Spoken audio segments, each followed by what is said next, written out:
Drain me or replenish me? These are the questions we're supposed to be asking when we meet a new romantic interest and if it's going to fit into your life and how you want to utilize your energy. Welcome back to Along This Spiritual Journey. So, I have never really been one to pay attention to how I give my energy out because it comes to me so easily and I have so much to give that I'm just always overflowing, right? I'm always overflowing, is how I look at it. My happiness, my joy, my whatever, it's just there. Pain, anything. I can assess it, I can utilize it, I can take it and just say, okay, great. Here's this thing that everyone else can do with it, and I just go off and do my own thing. When I started to pay attention to how I let friends and romantic interests in, I started to think about who was draining me, who was replenishing me. And this is a hard one to really pay attention to, especially if you already have established relationships or friendships where they've been there for years. They've been consistent in communication, they show up for you, they're available. That's a real friend. I'm never going to discount that from someone. But there is a time and place where you can start to outgrow situations that are stagnant to your growth because they're not replenishing you. So right now, we have people, when we say this, the friendships and company you keep is where you're going to go in life. There are amazing people who just want to stay stagnant. And that's not a dig, it's a truth. Some people don't want to be a CEO. Some people don't want to run a company. Some people don't want to be a doctor and do all these great changes for the world. They just want to exist in their human existence and create the life they want.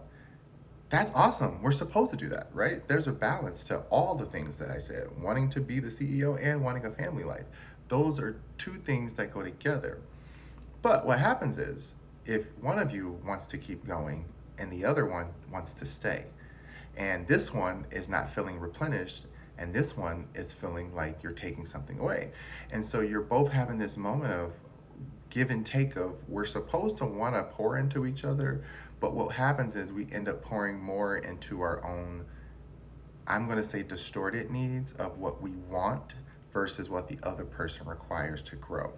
And I know sometimes this is hard for people to handle, especially when it comes to long distance relationships and people who are creatives and they have to go off and travel for work, or business people and come back home. These are those types of relationships where you have to really be strong. You have to be a strong person to understand that long distance and all these things are about building an emotional trust first, because you don't have anything physical or tangible to really trust besides someone's words. And so this is that thing about building that healthy emotional resilience to know, is this person pouring into me, or are they replenishing what I need, even if they're not available when I need them to be available? Am I getting what I need out of this? Because that's going to make you want to give more to them in reciprocation. I understand that, again, this is not about long distance. This is just giving examples of knowing how to figure out what you need for you in that very moment.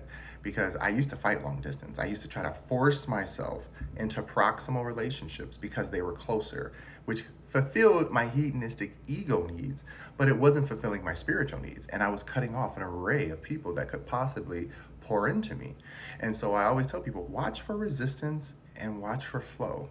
If you feel resistance, which looks like you putting in way more energy than necessary, or everything around that situation just keeps falling apart, that's not meant for you then. Don't keep trying to, no, let me hold this together and keep stacking this block on and keep trying to make it work. If it ain't working, it ain't working. Let it fall apart, check your foundation, make sure it's even, make sure it's flat, make sure it's solid, and then build on it.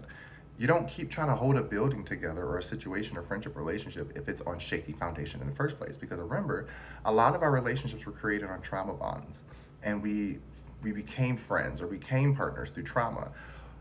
Relationships are healing because once you heal that trauma, you wake up and say, oh, I never actually needed this bond. I don't know where this bond came from.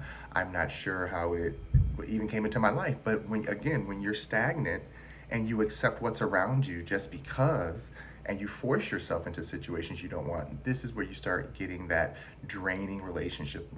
Everything feels heavy. It doesn't make sense. Why do I feel desperate? Why do I feel depressed? Why do I feel alone?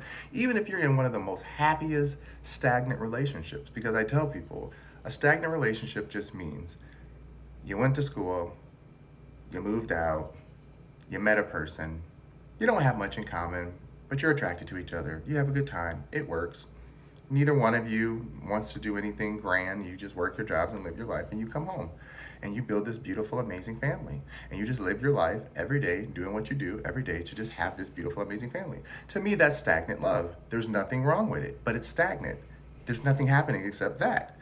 Love is coming out of it, which is beautiful, but there's still situations where there's people like, I'm a go-getter. So for me, I'm always producing content. I'm always producing an idea.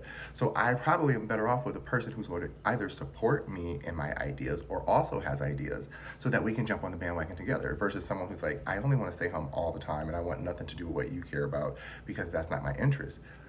It might work for some people, but usually it might fall apart because there's nothing there that's holding you together that makes you feel like you're really pouring into each other. It becomes more of you feeling like they're draining you because you're trying to force yourself to find simple interests. And this can work if you choose to. Again, this is why friends are important. These relationships aren't bad, but if you don't have a friend in your partner, then usually your friend group is going to make up for that. But again, people feel this because then it's like, well, why doesn't my partner treat me like a friend? Why don't they look at me like a friend? Because y'all don't know each other. You guys aren't aligned. One of you is draining the other and the other one's just getting what they need to suffice what they need while you're sitting there not fulfilled. That's why I say find someone who has similar goals. It doesn't have to be similar interests, but it has to be similar goals. Do you both want to teach, educate, whatever it might be? Know that about yourself so that one day when this person wakes up and says, I don't want to do this anymore. I want to do something else, but I want to do it with you. That's when you say, yes, of course, I support you. Not, no, what are you doing? What are you thinking? That's silly. And people get divorced over that very moment because it's like, you're not supporting me. You're not giving into me. You're not pouring into me. Let me feel like I have a safe place with you because that's going to allow me to then grow and expand beyond what we call just our relationship. Because again, a relationship is not your entire existence. It's nice to have, but it should not be your entire existence. What does this look like? That friend, when you talk to them, it doesn't matter if 5 years has passed. Their only conversation is about their spouse. That's it. It doesn't matter what topic it is. It will always circle back to their spouse. Do you know how exhausting and draining that is to know that that is that person's only survival or link to life is living through their partner? Good for you, but no thank you. I like to live through myself and have a partner to share it with. I like to have stories of my own and then say, hey, if my partner's included in it, they'll be included, but they're not the driving purpose of my life. I woke up and I made them food and I thought about them and I did this and this. Again, that's okay if you choose to do that, but this is where you're going to start feeling drained. It's important to know how to pour into yourself because it's always going to overflow. Remember, overflow will always overflow. Whatever surrounding it will get it. So if you're pouring into yourself, you will overflow and you will pour into the things that matter to you. If you're not pouring into yourself and you're just giving it all away, you're going to be empty and everyone else around you is going to be thriving and you're going to wonder why. So I hope this makes sense. Pour into you. Know the energies that are pouring into you. Again, this looks like if I say I want a serious relationship and I meet someone who says they don't know what they want right now, they just want to see where it goes, that's not going to work because they're telling me right now, you're going to pour into me a lot, but I have nothing to give you. And whose fault is that, right? If I say, do you want a serious relationship? You just want to play. And they're like, no, I would like a serious relationship too. Okay, great. Now you're both on the same page, 2 cups. Doesn't mean that you're together yet. It just means you're on the same page. And when something pours in, you both will get poured into evenly. And then the imbalance comes when you both are moving around and the other one might have lost a little. So then the other one can pour some into them. And then the same for them. Oh, you lost a little. Let me pour some more into you. But at both points, they still are 2 separate cups that are pouring into themselves that can then pour into each other at any time versus a solo cup with another cup that's full, constantly draining themselves for the other. So reflect on that. I hope that makes sense. Love you.